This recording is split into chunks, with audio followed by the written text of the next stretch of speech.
All right, good morning, everybody. My name is Marcus Steade, and as you may have guessed, the topic of my discussion is hacking. Now, I'm not going to get into the technical aspects of hacking. What I'm going to focus on are the effects of hacking, and not on a micro scale, but on a macro scale, how it affects the overall society and our economy. Now, this is applicable to all technologically advanced societies, not just here in the United States. Now, the title of my presentation is The Economic and Social Impact of Hacking. Now, before we get started, has anyone here ever been hacked? Have you ever had your personal information compromised, whether directly from you or from a company that you do business with? You have? Not a very comfortable feeling, is it? But in the last year alone, it was discovered that over 500 million Yahoo users' accounts had been stolen. Some of those were sold on the digital black market. I have here a list I've compiled of some of the major hacks from the last 2 years. Now, these are major both in the scale of the number of people affected or the type of organization that was targeted. I'm just going to go through a few because it would take too long to list them all. The first is Target. 70 million individuals' contact information was taken. 40 million customer credit card and debit card information was stolen. Neiman Marcus. The credit card information of 350,000 individuals were stolen. 9,000 of those credit cards have been used fraudulently since the attack. Yahoo Mail. 500 million users' account information was stolen. eBay, 233 million eBay customers' contact information and login information was stolen. Unnamed Public Works, Energy and Utilities. According to the Department of Homeland Security, an unnamed public work utilities control system was accessed by hackers through a brute force attack on employees' login and password information. U.S. Investigation Services, a subcontractor for the federal employee background checks, suffered a breach, which led to theft of employees' personnel information.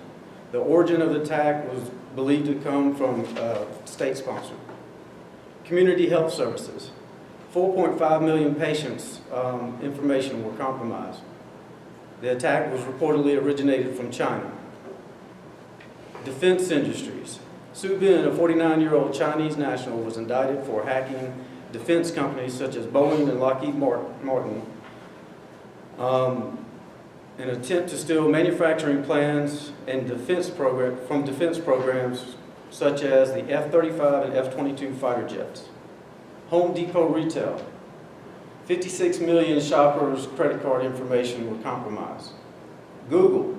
5 million Gmail usernames and passwords were compromised. Goodwill Industries, 868,000 credit card and debit cards information were stolen. JP Morgan Chase, the contact information for 76 million households and 7 million small businesses were compromised. Ashley Madison, 37 million customer records, including millions of account and passwords, were compromised. Anthem, the personal information of 80 million people were compromised. Primera, the names, date of birth, address, telephone numbers, email addresses, social security numbers, member identification numbers, medical claim information, and financial information for 11 million customers were stolen. The IRS, the tax records for 330,000 taxpayers were compromised. The U.S. Department of Justice was hacked. Premier Healthcare. A data breach was reported by Premier Healthcare, a multi-specialty provider of healthcare group, after a laptop computer was stolen from the billing department of their Bloomington, Indiana headquarters. Now, this one has a little bit of irony to it. Verizon Enterprise Solutions, a division of Verizon known for providing IT services and data breach assistance to businesses and government agencies around the world, was hit by hackers who stole information of about 1.5 million customers. The Philippine Commissions on Elections, multiple major email providers, 270 million email usernames and passwords were given away for free on the Russian criminal underground. LinkedIn, 117 million email username and password combinations were stolen. Oracle, Dropbox, Cisco Systems, and AdultFriendFinder.com. Approximately 412 million users had their personal information stolen and published online in the criminal marketplace. Folks, we've got to stay away from those adult websites. Now, as you can see, there have been millions and millions of people affected by hacking. So what is it that the hackers are trying to get? What are they trying to accomplish? Well, that's sort of what I'm going to go over today. Now, hacking has moved from just being a nuisance crime to a threat to our national security. The topics I'm going to discuss are: what is hacking? Who are the hackers? What are their goals? What is their impact on society? What are some of the techniques that they employ in their hacking? And how can we protect ourselves? Now first, what is hacking? How many of you know what hacking is? I mean, it's something we've heard a lot of, right? It's been on the news lately, constantly. Well, hacking is a term that has permeated our modern lexicon over the past few decades. But what does it mean? Well, the following clip will attempt to explain hacking. People hack. Popular culture has painted hackers as outlaws that need to be feared. But is it really something to be scared of? Do you really know what it means to hack? Well, hopefully this video will shed some light on this dark side of computing.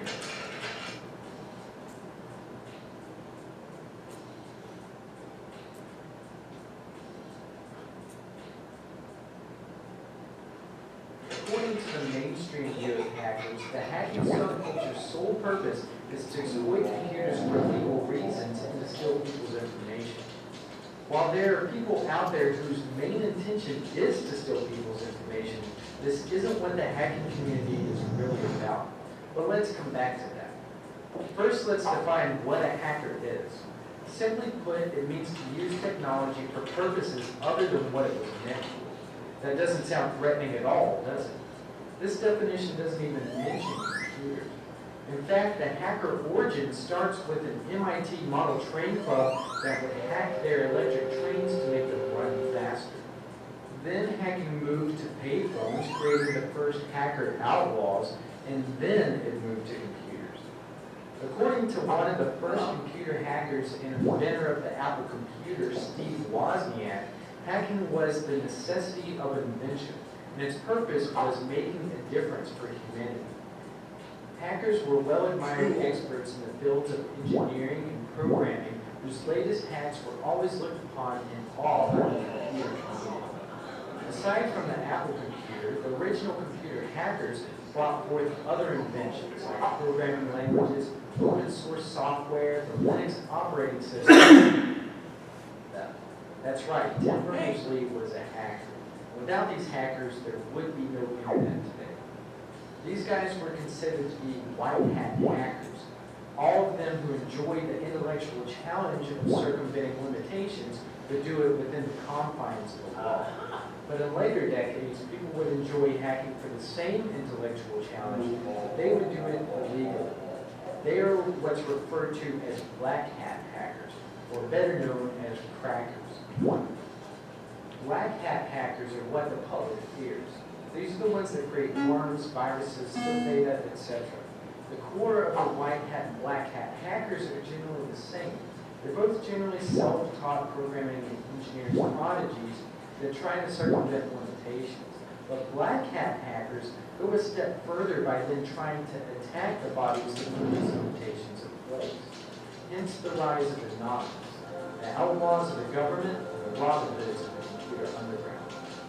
The hacking community is one that is fresh with innovation and creativity while encouraging outside-of-the-box thinking. It isn't all bad. So get to know what hacking is, real hacking. Start by taking a look at the Hacker Manifesto found at the link below.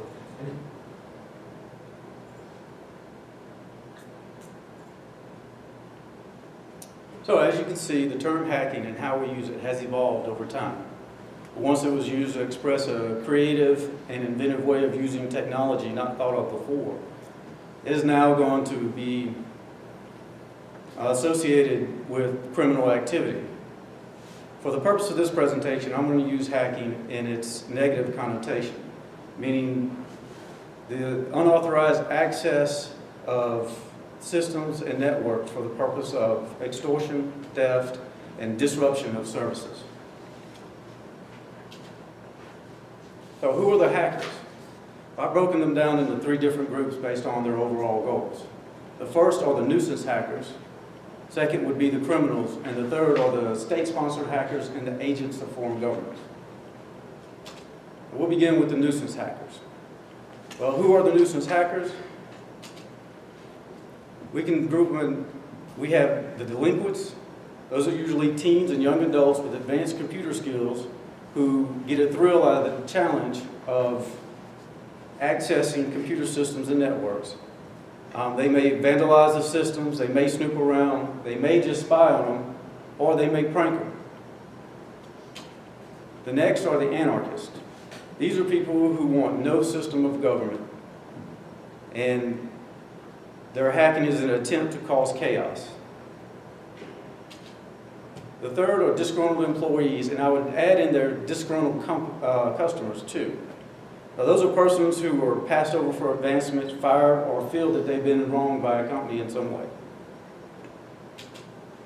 Fourth are the social vigilantes. These are people, like they mentioned before, anonymous, who feel that governments and corporations are greedy and corrupt and in collusion with each other. And hacking is a way that they use to expose that greed and corruption. The one thing that they all have in common is they're not interested in personal enrichment or overthrowing the government for another form of government. The second group will be the criminals. Now, these may be lone criminals, criminal gangs, or the more sophisticated organized criminals. Their sole purpose is the personal enrichment through extortion and or theft. They steal identities and passwords, credit card information, bank account numbers to exploit for themselves or to sell to other criminals on the digital black market. They trick you into installing malicious programs that hold the systems of individuals and corporations hostage. Then they require a ransom in order to get your important data back. They steal company secrets, proprietary information to sell to companies' competitors. They're involved in industrial espionage. They are sometimes utilized by governments to hack on its behalf, a way of shielding the government from government's identity as the real culprits. But their sole motivation is the obtaining wealth. The third group is perhaps the most dangerous of all. They are state-sponsored hackers and agents of foreign government. Their motivation is not enrichment or social justice, but the disruption and collapse of another country's system of government or economy. Now, they may just want to give industries in their country an economic advantage by weakening the economic advantage of industries of another country. They attack infrastructure and institutions with the goal of social disorder and economic collapse. They are in direct conflict with another society, and hacking is just another tool of warfare. They use hacking as a tool for spying and to infiltrate and steal state secrets, military strategies, or industrial secrets. Some of the major state-sponsored hacks of the past couple of years have been China, suspected of hacking the U.S. State Department, the United States Postal Service, the White House, the National Oceanic and Aeronautic Association, the Office of Personnel Management, and the U.S. Investigation Services, which conducts 90% of the background checks for clearances for government employees. 5 people from the People's Liberation Army of China were suspected of hacking into the systems of American business entities, including U.S. Steel, Westinghouse, Alcoa, Allegheny Technologies, U.S. Steel Workers Union, and SolarWind, with the hope of gaining vital information of companies so Chinese competitors can use it to give them a competitive economic advantage. In the past year, Russia has been suspected of hacking the servers of the Democratic National Committee and members of the committee to elect Hillary Clinton for president. Suspected Russian hackers sent emails appearing to come from Google informing John Podesta that his account has been hacked and needed immediately to change his password. Well, that unfortunately led the hackers to gain access to his email account, in which they stole thousands of emails that discussed their campaign strategy.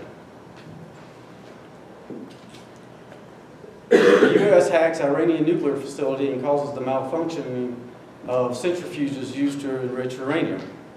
A joint effort by the intelligence agencies of the United States and Israel used the Stuxnet virus to cause approximately 1/5 of Iran's centrifuges to spin out of control, while the systems that monitor them showed no abnormalities, setting the Iranian nuclear program back by a few years. Now, what is the impact that hacking has on a society? Well, they include identity theft, financial loss, social disorder, fear, lack of confidence in institutions, and of course the manipulation of the political process.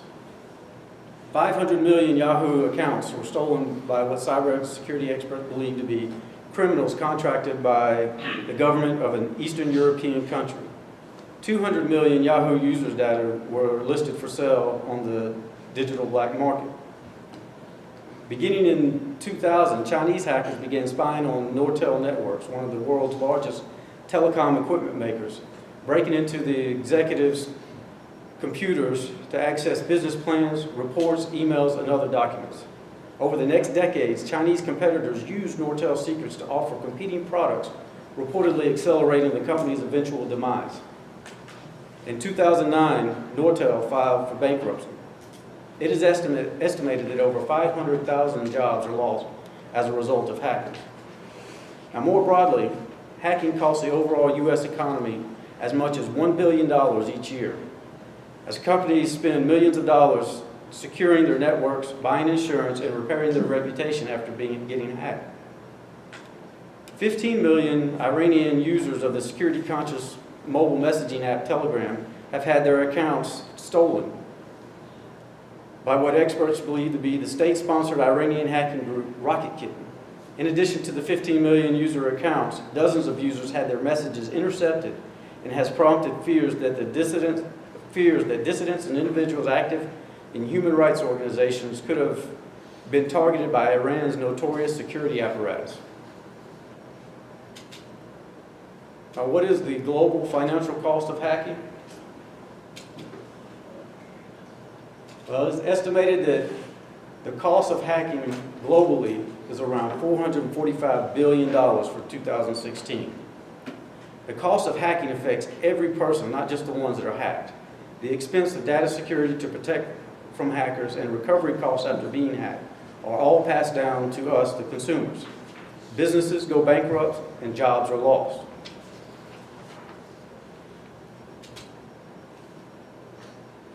So what are some of the techniques that are employed by hackers? Well, they have denial of service attacks, spoofing, social engineering, phishing, viruses and trojans, and clickjacking. But when it comes to hacking a system, social engineering is by far the most effective method of gaining access. The sober reality is that at a global scale, pretty much every industrial or military facility that uses industrial control systems at some scale is dependent on its network of contractors, many of which are very good at narrowly defined engineering tasks, but lousy at cybersecurity. Or as one cybersecurity expert put it, it turns out that there is always an idiot around who doesn't think much about the thumb drive in their hand.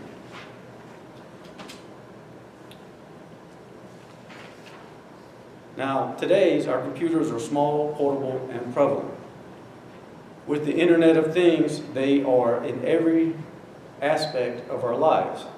We have networked appliances, networked home security systems, and automobiles with network capabilities. We have tablets with cellular access or cell phones with internet access. Now, are they safe? Well, the following video may shed some light on just how safe they are. It's hard to imagine life without our smartphones. Everything about our lives is contained in the palm of our hand. Personal details, banking passwords, medical information is all there. So you'd expect your smartphone to be secure. But as we'll reveal tonight, it's anything but. Your sensitive private data is open for anyone to see. You can be bugged, tracked and hacked from anywhere in the world. It's long been the dirty little secret of international espionage. But now organised crime, commercial spies and potentially terrorists can exploit a security hole in the global mobile phone network. Never been shown before, until now.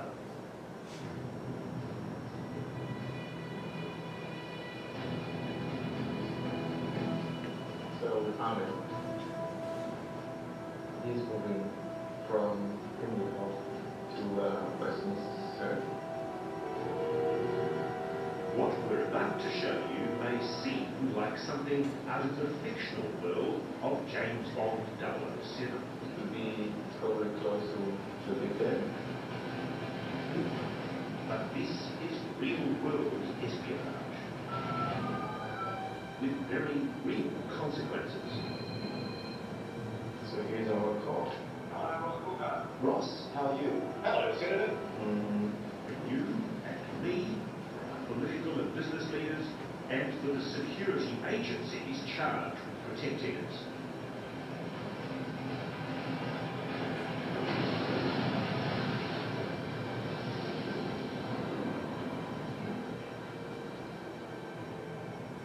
This story has been the preserve of Hollywood only because those who know about it have been too afraid.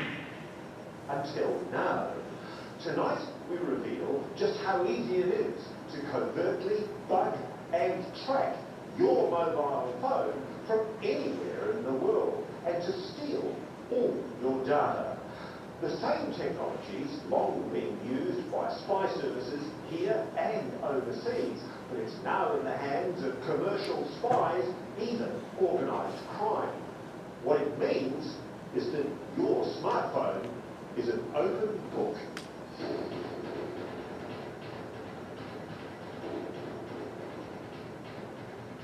How secure is a mobile phone?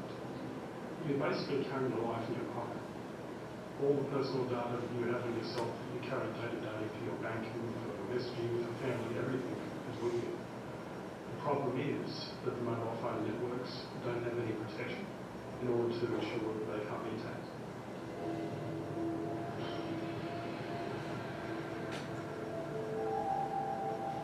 Les Goldsmith is an Australian counter-surveillance expert based in Las Vegas.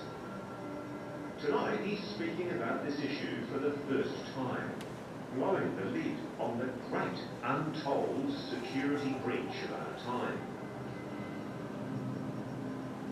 Realistically, we are carrying around a weapon of divine destruction and espionage. We're carrying around a listening device. So anybody who's got a mobile phone can be tracked. That's correct. And they can also be listened to. They can. Their calls can be forwarded and recorded.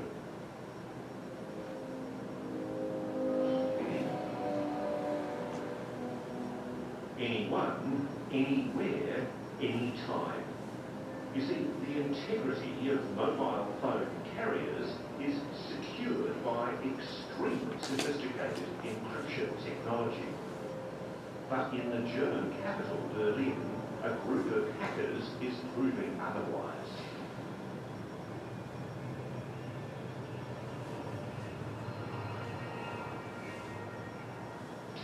I'm on my way to meet the hackers who tell me they've been able to intercept my mobile phone calls and SMS messages. They're a secretive bunch, but they really want me and you to understand just how huge the holes are in mobile phone security and how deeply they can delve into your and my lives.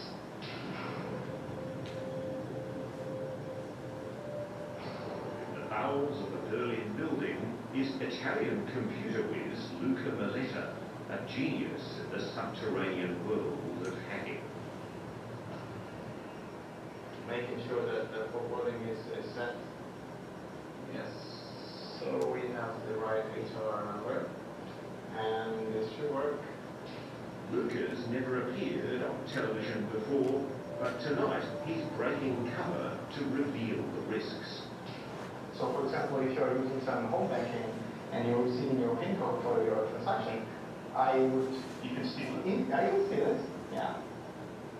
And use it before you do. To prove his point, Luca says he'll hack my phone call.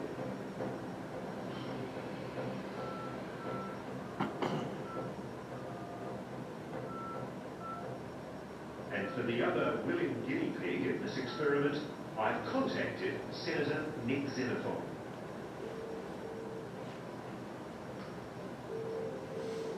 And we have to quickly find it. Ross called that Nick Xenophon. Hello, Senator.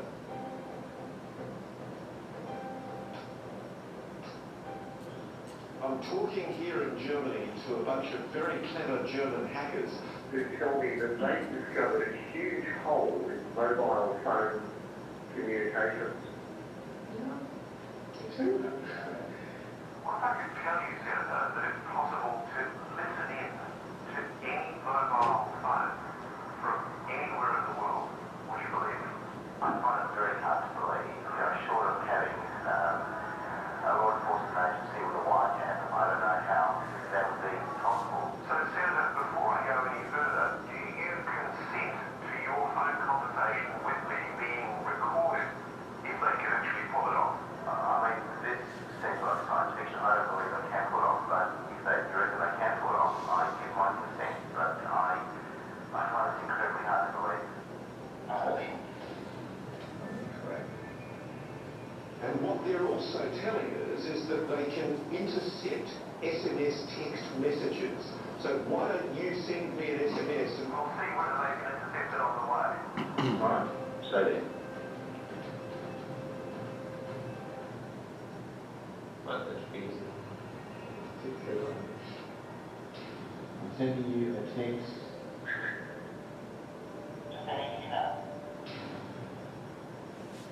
Here it is.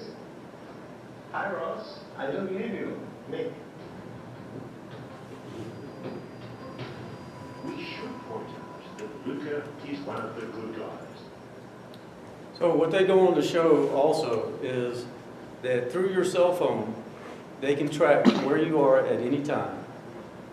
They can use the microphone they can turn on the microphone in your cell phone to listen to your conversations, and they can turn on the camera in your cell phone to view what's going on, and you won't even know that this stuff has been accessed.